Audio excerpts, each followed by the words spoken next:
Have you ever felt a bit out of your depth with teaching adult beginner swimmers? The songs, the games that you did with the kids, maybe doesn't seem like it's gonna quite cut it for your adults. Adults have so many questions, they just can't seem to relax, and they have a hard time being coordinated. Today, I'm gonna teach you the #1 rule to follow when working with beginning adults to untangle the worries, their concerns, the lack of getting it.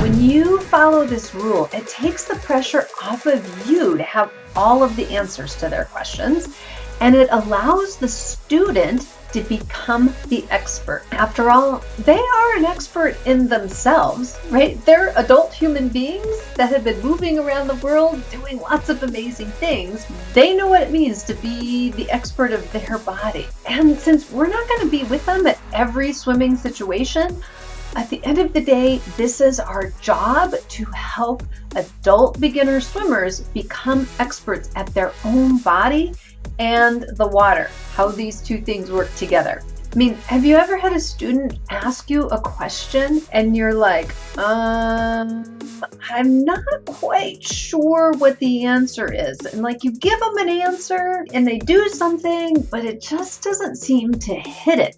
Just doesn't seem to quite land right.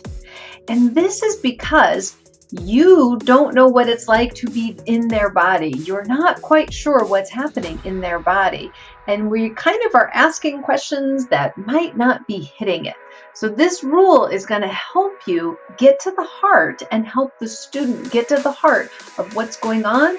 And so it can unfold and they can become the expert in their own body and how the water works together with their body. Now, I know it's really appealing to just give somebody the answer. And if you're a student, if you're an adult watching this who wants to learn how to swim, you might be like, can you just give me the tip? Like, I just want to know the tip.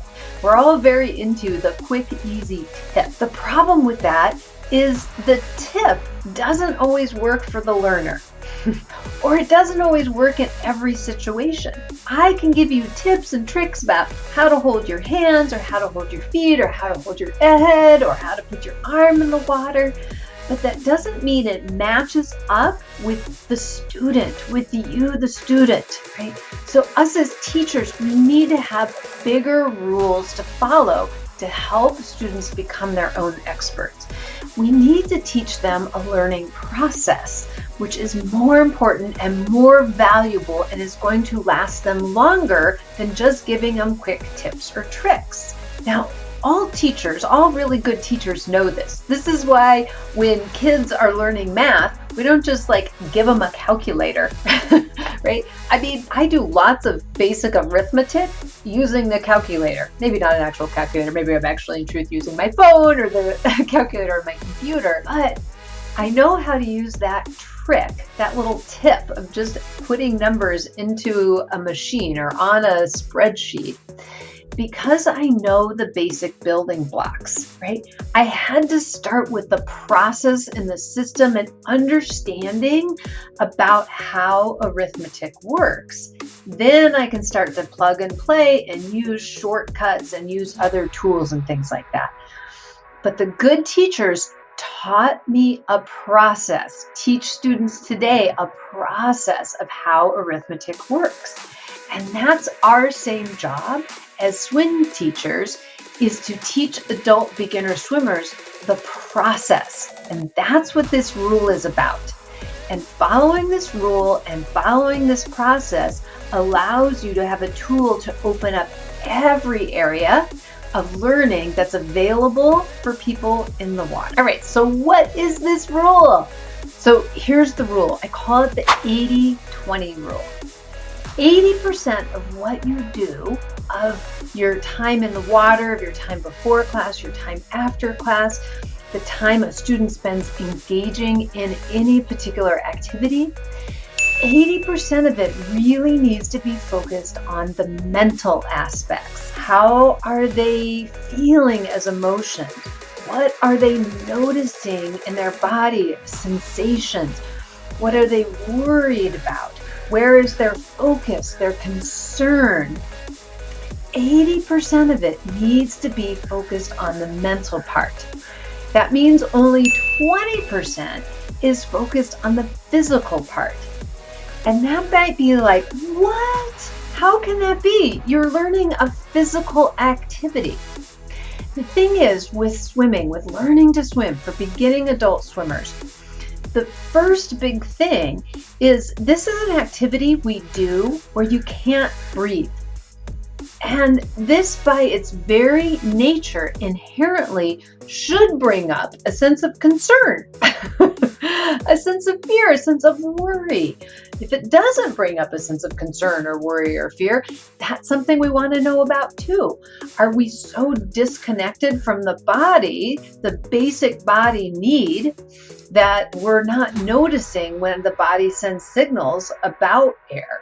Everything that they're doing, everything that we do in our lives is dictated by how we feel. I feel like doing this. I don't feel like doing this. My intuition, my gut, my feeling says to do this. When you look at the problem of somebody not being able to relax in the water, it has to do with their emotional system as much as it has to do with any sort of physical system. They do ramp off of each other. And so we have to deal with that aspect. To tell somebody to relax really ends up being transfer your attention into another area.